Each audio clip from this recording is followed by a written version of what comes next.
इल्म हासिल करो, अगरचे बहुत दूर क्यों नहीं जाना। हुजूर ने चाइना का नाम लिया, बोलो बिस्सीन, और चाइना कहाँ अरब और कहाँ चीन, इतना तवील फासला है। तो चाइना का नाम लेने का मतलब है कि कितना ही दूर क्यों नहीं जाना पड़े मगर इल्म हासिल करो। तो आज की तारीख में 7 समंदर पार जाकर लोग इल्म हासिल करते हैं। तो चूंकि आज इल्म की ताकत को लोगों ने आंखों से देख लिया, बड़े बड़े डॉक्टर, बड़े बड़े इंजीनियर, बड़े बड़े माहिरीन उलूम व फनून जो जिनका बाप मजदूरी करता था, अब वो करोड़ों में खेलने लगे। शानदार गाड़ियां, शानदार मकानात, कई शहरों में बिल्डिंगें, मोटा बैलेंस, उनके तर्ज जिंदगी को देखने के बाद लोगों ने कहा कि इल्म हासिल किया तो जिंदगी में वो अपलिफ्टमेंट आया कि गरीब का बच्चा था और आज बादशाहों के लिए काबिल रश्क बन गया है। तो जब लोगों ने देखा कि इल्म हासिल करने का नतीजा ये है, तब लोगों ने समझा कि चाहे दूर जाना पड़े जाए मेरा बच्चा इल्म हासिल करेगा, चाहे सारी जमीन में बेच दूं मगर बच्चों को मैं पढ़ाऊंगा, मेरा सारा बच्चा पढ़ेगा, पढ़ने के बाद ही इंसान की जिंदगी में कुछ बहारें आएंगी। तो जहां नजर दुनिया के दानिश्वरों की आज गई है, वहां नजर मुस्तफा की 1400 साल पहले गई। तो आज हिंदुस्तान गरीब मुल्क था जहां खेती बाड़ी होती थी, लेकिन आज हिंदुस्तान के लाखों इंजीनियर अमेरिका में, हिंदुस्तान के लाखों इंजीनियर आज गल्फ कंट्रीज में। आज हिंदुस्तान दुनिया को इंजीनियर दे रहा है। इस मामले में अमेरिका और यूरोप के बाद सबसे आगे हिंदुस्तान की सरजमीन, और हिंदुस्तान में सबसे ज्यादा इंजीनियर साउथ में पैदा हो रहे हैं, यानी कर्नाटका में, तमिलनाडु में, गोवा में। और आईएएस ऑफिसर अभी चंद सालों से सबसे ज्यादा उत्तर प्रदेश और बिहार की जमीन दुनिया को दे रही है। यानी यहाँ के बच्चे गरीब होते हैं, मेहनतकश होते हैं, 12-12, 15-15 घंटे पढ़ते हैं। जिनके बाप के पास अरबों की दौलत है, उनके बच्चे सिर्फ सोते हैं, मोबाइल चलाते हैं। लेकिन जिस बच्चे ने अपने बाप की गुर्बत को देखा, तो वो बच्चे 12-12, 15-15 घंटे मेहनत से पढ़ते हैं। तो इसलिए आईएएस ऑफिसर बनने के लिए 15 घंटे डेली स्टडी करना जरूरी है। और ये काम नॉर्थ के बच्चे करते हैं जहाँ गरीबी। तो साउथ के बच्चों की जबान अंग्रेजी अच्छी होती है, वो लोग 2-3 साल पढ़ते हैं और सॉफ्टवेयर और हार्डवेयर इंजीनियर बने और बाहर चले गए। तो आज जो हिंदुस्तान जाहिलों का मुल्क कहलाता था, लेकिन आज इंजीनियर का मुल्क कहलाता है। बच्चे पढ़ रहे हैं, बाहर जा रहे हैं, पैसा कमा के अपने देश की मईशत को मजबूत कर रहे हैं। तो अब क्या कहते हैं कि नॉलेज इज पावर, शिक्षा शक्ति का नाम है, इल्म ताकत का नाम, जिसने इस गरीब फैमिली को बलवान बना दिया। बहुत सारा ऐसा गांव है जिस गांव में कच्ची सड़कें नहीं मिलेंगी, वहां कच्ची दीवारें नहीं मिलेंगी, और दीवार बगैर प्लास्टर और बगैर मार्बल और ग्रेनाइट के नहीं मिलेंगे। साउथ इंडिया के पास खित्तों में जाने के बाद लगता है कि मैं जैसे अमेरिका की किसी कॉलोनी में आ गया। पता चलता है कि यहाँ हर घर के लोग सर्विस में, हर घर के लोग पढ़े लिखे। राजस्थान में एक गांव है जो आईएएस ऑफिसर के लिए मशहूर है, उस गांव में 100 से ज्यादा डीएम है। अल्लाह हुस्न। ये पूरे हिंदुस्तान में उसी इलाके, उसी खित्ते को ये शरफ हासिल है। वहाँ की सड़कें, वहाँ की गलियां, वहाँ बाजारों में औरतें नहीं मिलती क्योंकि सारी बेटियां घर में हैं और पढ़ लिख रही। वहाँ बाजारों में सिर्फ बूढ़े नजर आते हैं, सारे जवान स्कूल, कॉलेज और हॉस्टल में।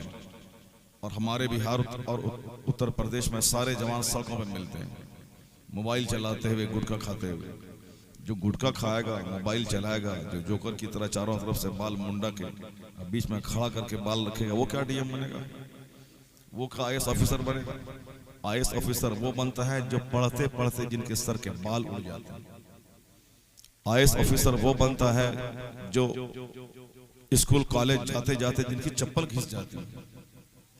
बहुत बड़ा एफआरसीएस डिग्री होल्डर डॉक्टर वो बनता है जो रोजाना सिर्फ 15 घंटे ही नहीं, बाथरूम में भी वो अखबार पढ़ के नॉलेज में इजाफा करता है। यानी जुनून चढ़ जाता है पढ़ने का, और जुनून के बगैर कोई बड़ा काम नहीं होता। लोग कहते हैं कि सरकार ताजुल शरीयत आला हजरत के शहजादे थे, बड़ी इज्जत मिली, शोहरत मिली। तो आला हजरत के खानदान में तो सैकड़ों शहजादे हैं, सबों को इज्जत और शोहरत नहीं मिलती है। बड़े बाप के बेटे हैं, मैं आपका हाथ चूम लूंगा, लेकिन किसी को अपना मॉडल उस वक्त मानता है जिनका इल्म का मेयार भी ऊंचा हो, अमल भी ऊंचा हो। ताजुश शरिया 70 साल की उम्र में भी दौरान सफर किताबों का मुताला करते थे। बिनाई कमजोर हुई तो दूसरों से घंटों पढ़ पढ़ करके किताब सुनते थे। यानी मरते दम तक उन्होंने इल्म का साथ नहीं छोड़ा। जो पूरी दुनिया की सबसे बड़ी यूनिवर्सिटी के टॉपर थे, अजहर सारे लोग पढ़ने जाते हैं, लेकिन वहां के टॉपर थे वो। अब टॉपर थे तो फिर उनको और पढ़ने की क्या जरूरत थी? सब तो पढ़ लिया मिस्र में, इंडिया में पढ़े और मिस्र में गए। लेकिन वहां से लौटने के बाद आपने क्या कहा था कि पढ़ने के जमाने में सिर्फ इल्म हासिल करने का शऊर पैदा होता है, असल में इल्म की गहराई तो पढ़ने के बाद होती है। यानी आलिम बनने के बाद जब आदमी स्टडी करता है उसकी अक्ल कुशादा हो जाती है, उस वक्त समझने की ताकत होती है। जैसे बच्चा 2 क्लास में रहता है वो सिर्फ रट लेता है, जब आगे 5 क्लास में पहुंचता है तब 2 क्लास की बातें समझ में आती हैं। उसी तरीके से आलिम बनने के बाद जब बच्चा पढ़ता है तो वो सारे प्रॉब्लम्स का सॉल्यूशन उसको आता है जिसको वो पढ़ने के जमाने में नहीं कर पाए। तब वो उलमा के सर के ताज बन गए और ताज शरीयत बन गए। बड़ा काम करने के लिए बहुत बड़ी स्टडी की जरूरत पड़ती है। और जो बाप का पैसा खाता हो और बाप की दी हुई बाइक पे चलता हो, बरेली में खूब चक्कर लगाता हो और रोजाना कपड़ा बदलता हो और साहब 2-2 हज़ार की टोपी पहनता हो और साहब गुटखा और पान और चाय करता हो, तो वो पान चाय करते हुए रह जाएगा, कोई बहुत बड़ा आलिम नहीं बन पाएगा। बड़ा आलिम बनने के लिए रोजाना 10 घंटे की स्टडी चाहिए, तब वो सेमिनार का सबसे बड़ा मुफ्ती बनेगा, दरसगाहों का सबसे बड़ा मुदर्रिस बनेगा और साहब जलसों का सबसे बड़ा खतीब बनेगा। उसके लिए इल्म चाहिए, इल्म के लिए मेहनत चाहिए। अब हिंदुस्तान आज बोलता है कि नॉलेज इज पावर, इल्म ताकत का नाम। उन्होंने उस ताकत को देख लिया। नॉलेज इज लाइट, शिक्षा प्रकाश का नाम, ज्ञान एक प्रकाश का नाम, ज्ञान शक्ति का नाम। न जाने कितने दलित और चमार घर के बच्चे इंजीनियर और IAS ऑफिसर बन के ब्राह्मणों के सर के ताज बन गए। राजपूत आज उनके दरवाजे पे जा रहे हैं, जिनको अपने कुएं में पानी पीने नहीं देता था, लेकिन वो दलित घराने के बच्चे मेहनत करके जब इंजीनियर बने तो अब वो राजपूत के साथ बैठ रहे हैं। राजपूत उनको अपना लीडर मान रहा। किस बुनियाद पर? शिक्षा की बुनियाद। अब वो कहते हैं मेरा सारा बच्चा पढ़ेगा, जो मुझे इंसान नहीं समझता था, आज वो साइन कराने मेरे दरवाजे पे आ रहा है। इसलिए अब बच्चा बच्चा पढ़ेगा। अगर तरक्की चाहिए इल्म हासिल करो, नॉलेज पावर का नाम। अब जरा जो बात मैं कहने जा रहा हूँ गौर से सुनिए। ये बातें आज कही जा रही। जिस जमाने में सड़कें नहीं थी, जिस जमाने में कोई कॉलेज नहीं था, कोई यूनिवर्सिटी नहीं थी, एक पढ़ा लिखा दानिश्वर दुनिया में मुश्किल से मिलता था। फिजिक्स, केमिस्ट्री, बायोलॉजी नाम का कोई इल्म नहीं था। अमेरिका नाम का कोई मुल्क ही नहीं था उस वक्त में। चाइना जापान के विकास की कहानी नहीं थी, क्योंकि मशीन ये अभी पिछले 1000 साल के अंदर बनी। कंप्यूटर 100 साल पहले उसका खाका तैयार हुआ, हवाई जहाज 100 साल पहले बना, ट्रेन 150 साल पहले बनी, साइकिल 200 साल पहले। यानी सारी तरक्कियां 500 साल के अंदर की तरक्कियां। मगर ये 1500 साल पहले पैगंबर आजम ने क्या कहा था? अलैकुम बिल इल्म।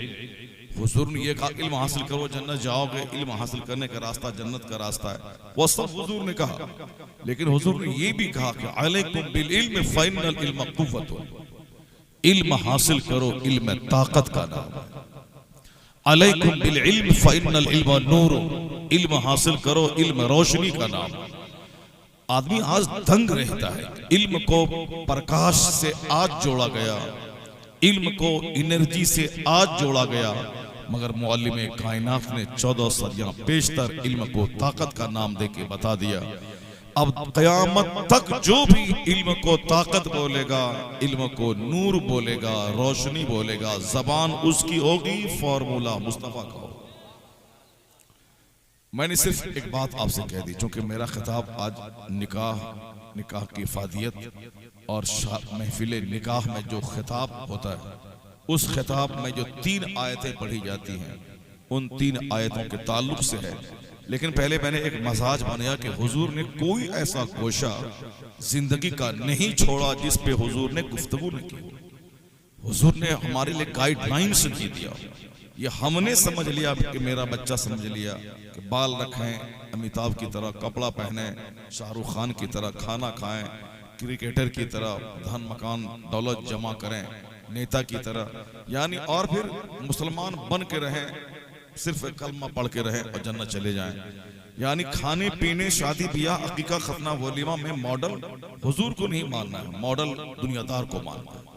यहाँ तक के लोगों ने जहेज के देने का मुकाबला शुरू किया, जहेज की नुमाइश का मुकाबला शुरू किया। शादी ब्याह में 70 साल की बूढ़ी अम्मी को नाचने के लिए मैदान में लाया, उसकी वीडियोग्राफी करके उस वीडियो को वायरल किया गया कि हमारे पोते की शादी है, 80 साल की दादी मेरी नाच रही है। ये किसकी नकल में ऐसा हुआ? ये सब फिल्म एक्टर और ये टीवी कल्चर और फिल्मी तहजीब की वजह से हमारे बच्चे भी बह गए, हमारी शादी भी काफिरों की तरह उसी रंग में रंग गई। यानी हमारी शादी भी एक काफिराना शादी हो, एक मुशरिकाना तहजीब की हामिल शादी हो। आसिफ या इनके भाई ये लोग जो जलसा करवा रहे हैं, कितने लोग? बिल्कुल 100 में एक आदमी। 100 तो बहुत दूर की बात है, 1000 में कोई आदमी ऐसा करता है। वरना हमारा 95% हमारा आदमी मुसलमान कलमा पढ़ने वाला, वो सुन्नी और बरेलवी और आला हज़रत का मानने वाला, कहने वाला आदमी, वो सब वही काम करता है जो कि हिंदू करता है, जो काफिर करता है। फॉर एग्जाम्पल मेरे सामने रमेश भी है और अब्दुल्ला भी है।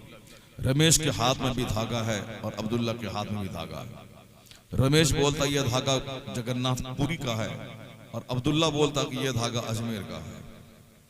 अब्दुल्ला के हाथ में भी कड़ा और बाला है और रमेश के हाथ में भी बाला है। अब्दुल्ला का चेहरा भी दाढ़ी मोछ बिल्कुल साफ है और रमेश का चेहरा भी दाढ़ी मोछ से बिल्कुल साफ है। अब्दुल्ला भी चुस्त जींस पहना है और रमेश भी चुस्त जींस पहना है। अब्दुल्ला भी तंग टी शर्ट पहना है और रमेश भी तंग टी शर्ट पहना है। दोनों का चेहरा एक जैसा, दोनों का जींस टी शर्ट लिबास एक जैसा, दोनों के हाथ, दोनों की कलाई का धागा और कड़ा और दोनों हाथ में सोने की अंगूठी एक जैसी।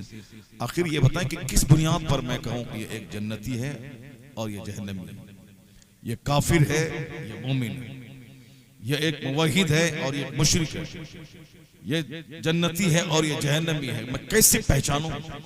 मैं कैसे कहूं कि इन दोनों में एक मुस्तफा का वफादार है और एक किसी दुनियादार का गुलाम है? पहचान क्या होगी? पहचान लिबास से, पहचान चेहरे से, पहचान कल्चर से, पहचान तहजीब से, या तो सारी तहजीब एक हो गई। अब जब हमारा चेहरा मोहरा, शादी ब्याह, अकीका, वलीमा, खतना सब उस जैसा हो गया, अब मैं किस बुनियाद पर अल्लाह से रहमतों की भीख मांगूं कि इलाही मेरा अमल काफिरों से अलग, मेरा चेहरा काफिरों से अलग, हमारा मॉडल कोई नेता कोई लीडर नहीं, हमारे लिए मॉडल मुस्तफा सरकार हैं। और किस बुनियाद पे मैं दुआ करूं अल्लाह से कि मुझ पर रहमतों की बारिश नाज़िल हो। अभी 3 दिन पहले मैं एक महफिल मिलाद में शरीक हुआ था थोड़ी देर के लिए, तो वहां कम से कम 10 लाख से जायद रुपए सिर्फ अपने 2 बेटे के खतना की तकरीब में खर्च कर दिया। 10 लाख से ज्यादा रुपए सिर्फ बेटे के खतना के नाम। अब ये बताएं कि जिसके भाई, जिसकी बहनें कैंसर के मर्ज से तड़प रही, दवाई खाने के उसके पास पैसे नहीं, सारे मुसलमान को हुजूर ने कहा था कि अल मुमिनो लिल मुमिन कल बुनियान यशुद्दु बअदहु बादा। मोमिन मोमिन के लिए एक इमारत के समान है कि इमारत की सारी ईंटें एक दूसरे को पुख्तगी देती हैं, सारे मोमिन मिलकर इस्लाम की इमारत खड़ी होती। एक ईंट भी कमजोर हुई तो इस्लामी इमारत कमजोर हो जाए, और सारी ईंटें एक दूसरे को तकवीयत पहुंचाती हैं तो सारे मोमिन एक मकान में लगी हुई ईंट के समान। यहां देखें किस कदर बिखराव, कैसा इंतशार है। हमने कभी दूसरे मोमिन को समझाया नहीं कि मेरा भाई है, मेरे पास पैसे हैं, मैं न नाचूंगा तो कौन नाचेगा, मेरे पास पैसे हैं, मैं अकीका के नाम पे मैं 10 लाख 20 लाख 50 लाख मैं खर्च ना करूंगा तो कौन करेगा। तुम गरीब हो, तुम तड़पते रहो, हमको तुमसे क्या मतलब। तुम भीख मांगो, तुम दवाई के लिए तड़पो, तुम दाने के लिए, रोटी के लिए तड़पो, हमको उससे क्या मतलब। पैसा मेरे पास, मैं खर्च कर रहा हूं। हुजूर ने क्या कहा था कि अल मुमिनु मिरअतुल मोमिन, मोमिन मोमिन का आईना होता है। अल मुमिनु अखुल मोमिन, मोमिन मोमिन का भाई होता है। ला यज़लिमु वला यहक़िरु वला यख़ज़ुलु, मोमिन मोमिन पे जुल्म नहीं करता, उनकी तहक़ीर नहीं करता, उनका अपमान नहीं करता, उनको जलील नहीं करता। मोमिन कुनू इबादल्लाह इख़वाना, हुजूर ने कहा था कि मोमिन हो, अल्लाह के बंदे हो, आपस में भाई बन जाओ। और जरीर इब्न अब्दुल्लाह कहते हैं कि बायअतु अला रसूलिल्लाह, मैंने हुजूर के हाथ पर बैअत की, अला इकामी सलात व इताई ज़कात व नुस्ह लिकुल्ल मुस्लिम, हर मुसलमान की खैर खाही मैं करूंगा, इसकी मैंने बैअत हुजूर के हाथ पर मैंने की। हर मुसलमान की वेल विशिंग, सब के बारे में अच्छा सोचना, न बुग़्ज़ रखना, न हसद करना, न पीठ में खंजर भोंकना, न दूसरे की तबाही का इंतजार करना, न उसकी नेमतों को देखकर चिढ़ना, न उनकी बेटी के रिश्ते की कटिंग कर देना, न उनको केस मुकदमा में फंसा करके उनको तबाह कर देना। मोमिन कैसा है? हुजूर फरमाते हैं मसलुल मुमिनीना फी तवाद्दिही व तराहुबिही व तआतुफिही मसलुल जसद इज़ा इश्तका मिनहु उज़्वुन तदाअ लहु साइरुल जसद बिस्सहर वल हुम्मा। मुस्लिम और बुखारी की हदीस में आया है, हुजूर फरमाते हैं कि मुसलमानों की मिसाल एक जिस्म की तरह है, आपस की हमदर्दी में, मेहरबानी में। इज़ा इश्तका मिनहु उज़्वुन, जैसे जिस्म के किसी पार्ट में तकलीफ होती है, पांव में कांटा चुभा, उंगली कट गई, सर में दर्द है, तो हुजूर फरमाते हैं कि जिस तरह एक उज़्व में तकलीफ हो सारे आज़ा बेचैन हो जाते हैं और वह तकलीफ पूरे जिस्म में महसूस होती है, उसी तरह मोमिन एक जिस्म के समान है, कांटा चुभे बर्मा में उसकी तकलीफ का एहसास हिंदुस्तान में होना चाहिए। ये तो बहुत दूर की बात होगी, बर्मा और हिंदुस्तान, छोटा सा गांव मोहनपुर है, मोहनपुर में 100 घर की आबादी मान लिया जाए तो 100 घर की आबादी, 100 पार्टी, 100 गुरु, 100 खानदान, 100 मोहल्ला, अब सारे सब एक दूसरे की तबाही के मुंतजिर हैं। ये 100 आपस में मुत्तहिद हो जाए या 100 एक दूसरे को अपना भाई समझने लगे, कांटा चुभे उस कोने में, दर्द यहां महसूस हो, तब वो कह सकते हैं कि मैं मोमिन कामिल। अब कहां हिंदुस्तान, कहां बर्मा, कहां चाइना, कहां अमेरिका, कहां यूरोप, कहां बेल्जियम, कहां फ्रांस, कहां पेरिस, अब पूरी दुनिया के मुसलमानों की मिसाल कहां से लाए? ये तो हुजूर ने कहा कि मसलुल मोमिनीन का मसलिल जसद, मुसलमानों की मिसाल एक जिस्म के समान है। इज़ा इश्तका मिनहु उज़्वुन तदाअ लहु साइरुल जसद, एक उज़्व को भी तकलीफ होती है तो सारा जिस्म उस तकलीफ को महसूस करता है। तो कहा हुजूर ने ये कहा और कहा कि तुम गरीब हो, तुम जानो, उससे क्या बहस है, मेरे मुझको अल्लाह ने पैसे दिए हैं, मैं जैसे चाहूं उड़ा दो। जरा गौर से सुनिए हुजूर ने क्या कहा। आका फरमाते हैं ला तज़ूलु क़दमा अब्दिन हत्ता युसअला अन अर्बईन, क़यामत के दिन बंदे का पांव 1 इंच अपनी जगह से हट नहीं पाएगा जब तक के 4 चीजों का उससे सवाल न हो जाए।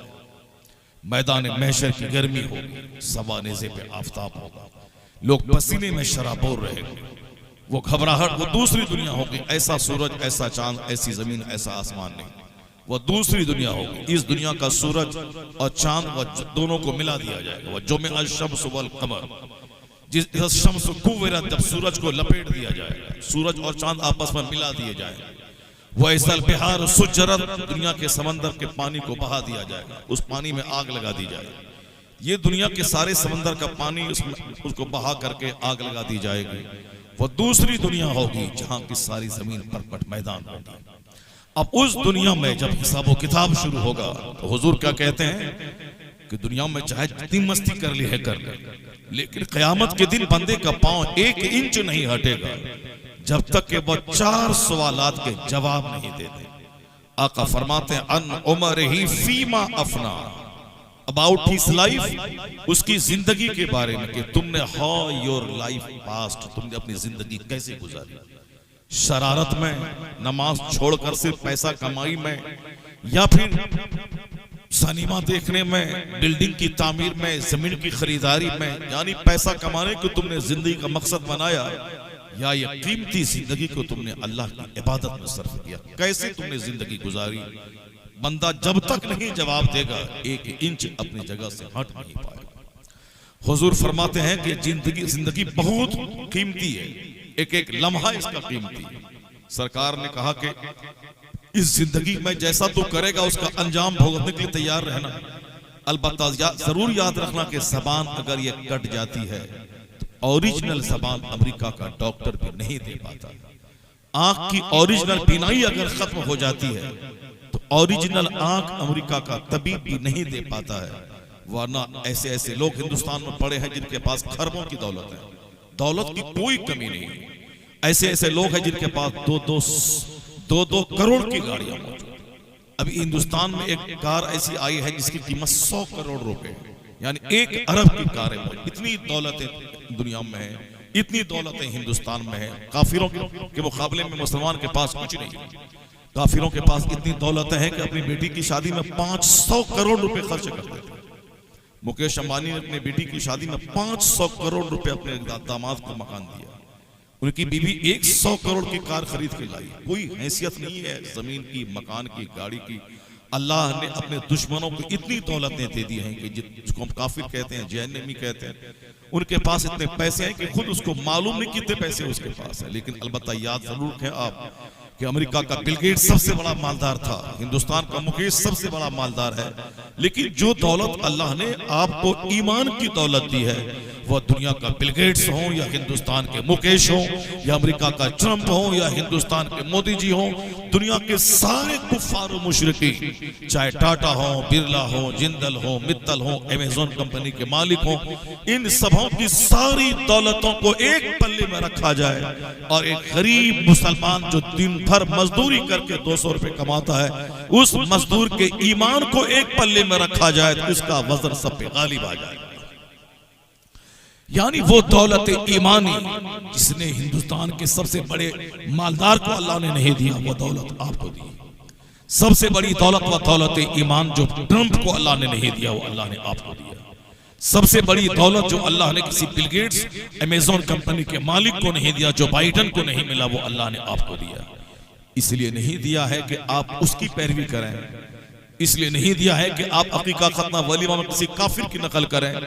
इसलिए दिया है कि जब भी इस नेमत पे तेरी नजर पड़े, अल्लाह चाहता तो मुझको सूअर और बंदर बना देता, लेकिन अल्लाह ने मुझे इंसान बनाया। अल्लाह चाहता मुझे राजपूत ब्राह्मण के घर में पैदा कर देता, लेकिन अल्लाह ने मुसलमान घर में पैदा किया। अल्लाह चाहता मुझे किसी राफिजी, किसी नजदी वहाबी के घर में पैदा कर देता।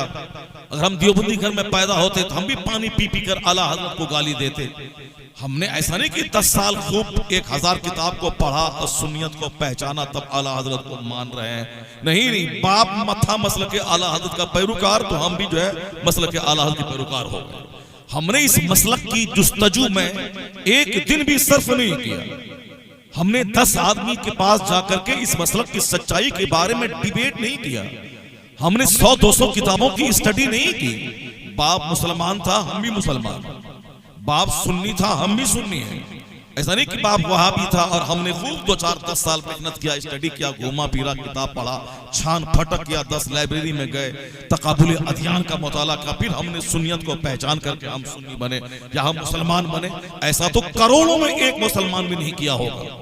हमने क्रिश्चियनिटी को पढ़ा, हमने जूस को पढ़ा, हमने हिंदुइज्म को पढ़ा, हमने इस्लाम को पढ़ा, तो इस्लाम सबसे सुपीरियर मजहब मुझको मिला, मैंने इस मजहब को कबूल कर लिया। करोड़ों में कोई मुसलमान का बच्चा ऐसा नहीं मिलेगा जिसने कि हिंदुइज्म का, क्रिश्चियनिटी का, यहूदियत का, जैन धर्म का मुताला करने के बाद इस्लाम को सच पाया तो मुसलमान बन गया।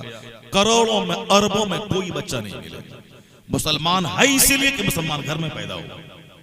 और जितने भी सुन्नी बरेलवी हैं, 2-4-5 को छोड़ करके कि सुन्नी देवबंदी था, सुन्नी बन गया, या सुन्नी था वहाबी हो गया, ये 2-4-10 को छोड़ करके बाकी करोड़ों लोग हम इसीलिए सुन्नी हैं कि मेरा बाप सुन्नी था, हम इसीलिए बरेलवी हैं कि मेरा बाप बरेली शरीफ से मुरीद था, इसीलिए बिहार के लोग आते हैं अजमेर और बरेली शरीफ के उनके बाप दादा अजमेर और बरेली आया करते थे। स्टडी करके 2-4-10 हजार किताब पढ़ के, छान फटक करके, हक को पहचान करके बरेली आ रहा है, सब कोई नहीं मिलेगा।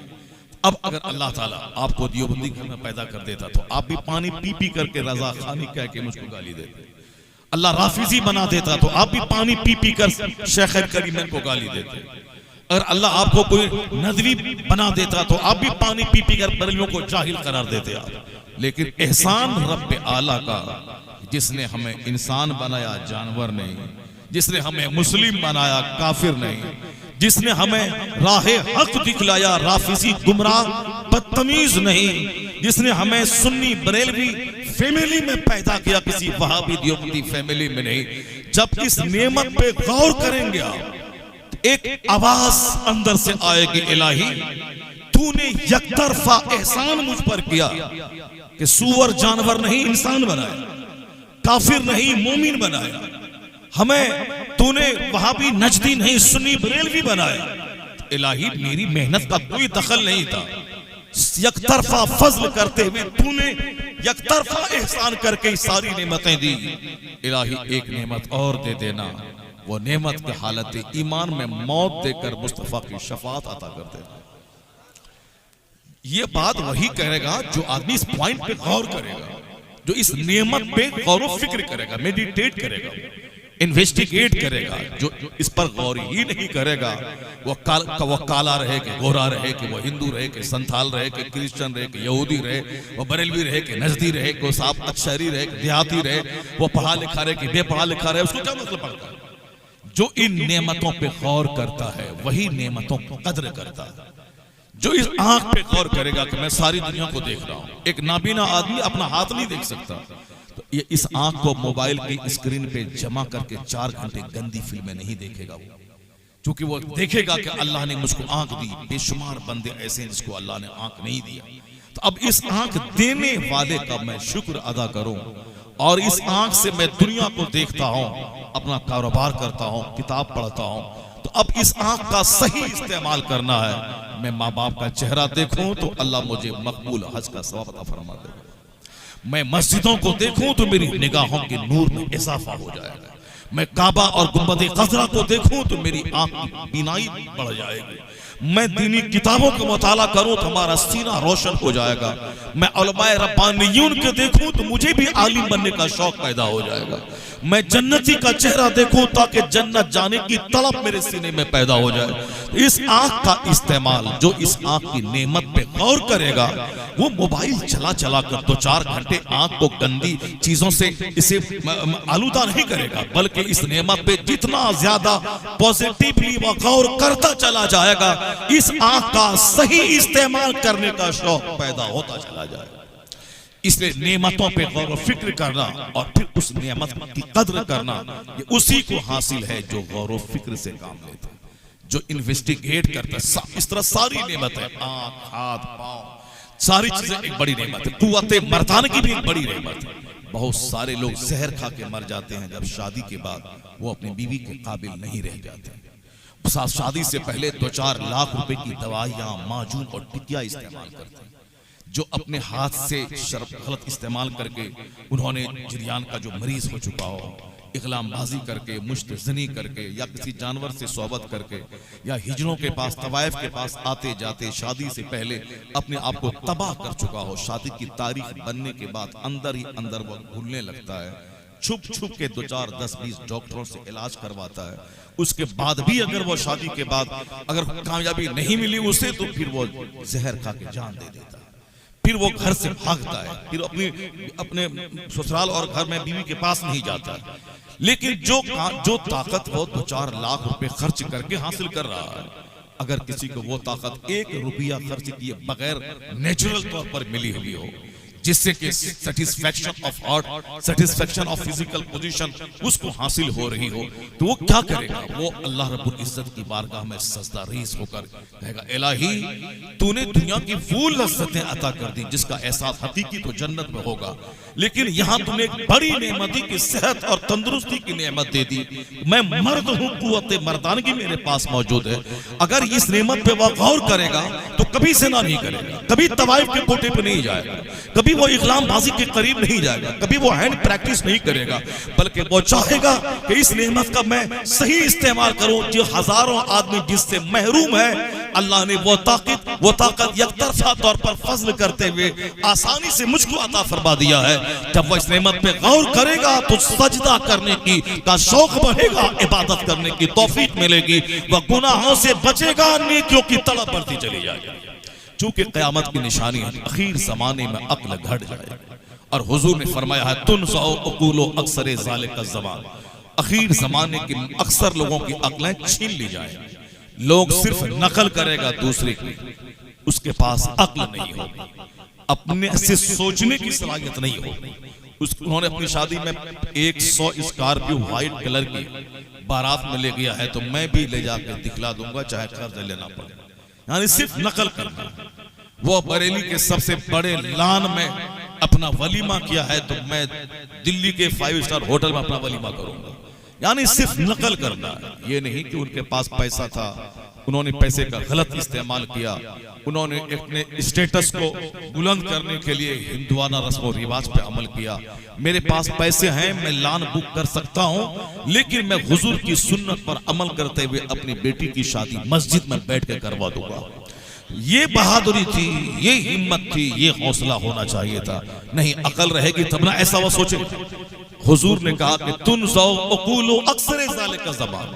एक जमाना ऐसा आएगा कि ढेर खा खा करके सीना अंधेरा हो जाएगा, ज्यादा खा खा करके तोंद एक कोठी की तरफ पेट हो जाएगा, ज्यादा सो करके बदन में की चर्बी इतनी बढ़ेगी कि अगर डॉक्टर के पास जाए तो 15 केजी चर्बी उसके बदन से छांट के निकाल दे।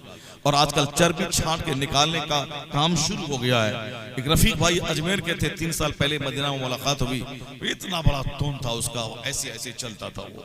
लेकिन अभी पिछले साल मुलाकात हुई अजमेर में, तो देखा बिल्कुल सूख के कांटा हो गया। मैंने कहा रफीक भाई ये क्या हो गया? कहा करीब 15 केजी चर्बी मैं निकलवाया हूँ बदन से, 15 केजी चर्बी निकलवाया हूँ, तो बस ये हाल हो गया। अब जो खाएगा सिर्फ और सोएगा, नमाज नहीं पढ़ेगा। नमाज पढ़ने में एनर्जी लगती है, कड़ाके की सर्दी में उठ के घर से मस्जिद जाने में ताकत लगती है, 50 रकअत नमाज़ी नफल पढ़ने में ताकत लगती है, 2 घंटा बैठकर कुरान रटने में एनर्जी लॉस होती है। अब 5 घंटे किताब मुताला करने में अंदर से ताकत खर्च होती है। जो किताब नहीं पढ़ेगा, जो नमाज नहीं पढ़ेगा, जो तिलावत नहीं करेगा, जो मस्जिद 5 बार दौड़ के आएगा जाएगा नहीं, जो खानका नहीं जाएगा, जो मदरसा नहीं जाएगा, जो आलिम के पास नहीं जाएगा, जो 4 किलोमीटर दूर पैदल चल के जलसे में नहीं जाएगा, तो वो क्या करे? खाएगा सोएगा। जब खाएगा और सोएगा तो तोंद भी ऊंचा होगा, अब बदन में चर्बी भी हो जाएगी, सीना भी बिल्कुल तारीक हो जाएगा, अकल बिल्कुल खत्म उसकी हो जाएगी। वो सिर्फ नकल करने वाला रह जाएगा कि वो शादी में अपनी माँ को नचवाया था तो हम भी नचवाएंगे, 80 साल की बुढ़िया नाची थी तो हम भी नाचेंगे, वो 100 रुपए का कार्ड छापा है तो हम 200 रुपए 20 वाला कार्ड छपवा देंगे। अब उन्होंने साहब वो अबरार बैंड को बुलाया है तो हम फला बैंड को लखनऊ से बुलवा लेंगे। यानी हम सिर्फ नकल, वो ऐसा साहब डेकोरेशन किया है तो हम उससे अच्छा डेकोरेशन करवा देंगे।